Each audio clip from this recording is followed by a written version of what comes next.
অসমীয়া জাতিৰ আবেগ হিয়াৰ সামৰ্থু অসমবাসীৰ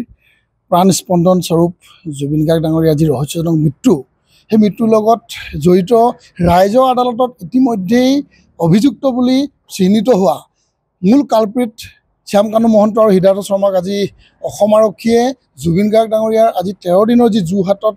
আদ্যচাদ আয়োজন কৰা হৈছে সেইদিনাই গ্ৰেপ্তাৰ কৰি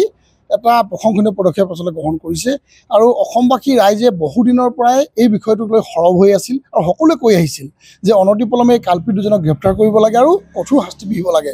অসমৰ মাননীয় মুখ্যমন্ত্ৰীয়েও এই সন্দৰ্ভত তেখেতে কৈছিল যে আমি তদন্ত ক্ষিপ্ৰতাৰে কৰিম আৰু এই সন্দৰ্ভত আমি বিহিত ব্যৱস্থা গ্ৰহণ কৰিম। তেখেতে কথা দি কথা ৰাখিলে। মাননীয় মুখ্যমন্ত্ৰী মহোদয়ে অসমবাসী ৰাইজক যি কথা দিছিল যে ইয়াৰ সন্দৰ্ভত তদন্ত কৰা হ'ব আৰু দোষীয়ে কেতিয়াও হাৰি নাযাব, এই বিষয়টো তেখেতে যি প্ৰথমতে উপস্থাপন কৰিছিল সেই সন্দৰ্ভত কথা দি কথা ৰখাৰ বাবে ছাত্ৰন্তে আমি কৃতজ্ঞতা জ্ঞাপন কৰিছোঁ। কিন্তু সমান্তৰালভাৱে এটা বিষয় আমি ক'ব লাগিব যে যিহেতু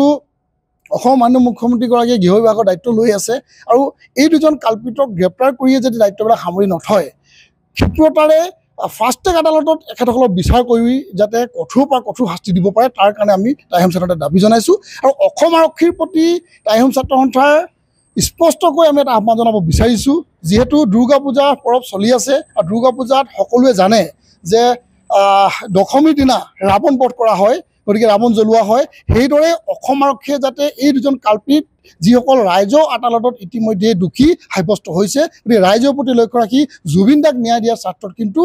ৰাৱণক জ্বলোৱাৰ দৰে দশমীৰ দিনাখনলৈকে কিন্তু এই দুজনক এনকাউণ্টাৰ কৰিয়ে হওক বা অন্য পন্থাৰে কিন্তু শাস্তি দিবৰ কাৰণে টাইহোম ছাত্ৰসন্থাই দাবী জনাইছে। এটা কথা স্পষ্ট, টাইহোম ছাত্ৰসন্থাই আমি প্ৰথমতেই কৈছিলোঁ যে এই ঘটনাৰ লগত জড়িত ছিংগাপুৰ অসমীয়া এছ'চিয়েশ্যনৰ যিসকল ব্যক্তি আছে, যিসকলে হাঁহি খিকিন্দালি কৰি সৌদিনা জুবিন দাৰ মৃত্যুৰ প্ৰাক মুহূৰ্তলৈকে সাঁতোৰ চাই আছিল, তেখেতসকলে ৰং ৰহস্য তেখেতসকলে উপভোগ কৰি আছিল আৰু অন্যান্য সংবাদ মাধ্যমৰ কোনোবা এজন ব্যক্তিৰ নামো ওলাইছে আৰু যিসকল আজি গাৰ্গ নামৰ এজন ব্যক্তি তেখেতসকলৰ সম্বন্ধীয় বুলি কোৱা হৈছে, তেখেতকে ধৰি প্ৰতিজন ব্যক্তি আৰু লগত এই অনুষ্ঠানটোৰ লগত যোৱা প্ৰতিজন ব্যক্তিক কিন্তু তদন্তৰ আওতালৈ আনিব লাগিব আৰু কেৱল তদন্তৰ আওতালৈ আনি CID কেৱল 12 ঘণ্টা সোধপোছ কৰি যাতে তেখেতসকলক সন্ধিয়া এৰি নিদিয়ে, কঠোৰ পৰা কঠোৰ শাস্তি দিবৰ কাৰণে তেখেতসকলৰ ওপৰত কি ধাৰা লগাব পৰা যায়, তেখেতসকলৰ ভুলবিলাক যে ৰাইজে দেখি আছে সকলোবিলাক আচলতে ইয়াৰ ওপৰত তদন্ত কৰি কঠোৰ শাস্তি দিয়াৰ ব্যৱস্থা গ্ৰহণ কৰিব লাগে। আৰু ভিডিঅ' ক্লিপবিলাক আমি নিউজ মাধ্যমতে হওক বা ছ'চিয়েল মিডিয়াত দেখিবলৈ পাইছোঁ, টুকুৰা টুকুৰকৈ কোনোবা এৰি আছে, কোনে এই কাম কৰি আছে তেখেতসকলক কিন্তু তদন্ত আওতালৈ আনিবলৈ অনাৰ প্ৰয়োজন নাই। তেখেতসকলক পোনছাতে গ্ৰেপ্তাৰ কৰিবৰ কাৰণে টাইহোম ছাত্ৰসন্থাই দাবী।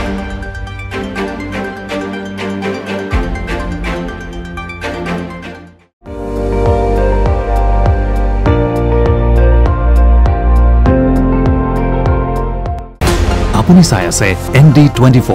সৰ্বশ্ৰেষ্ঠ নহয় সৰ্বোত্তমৰ দৌৰা।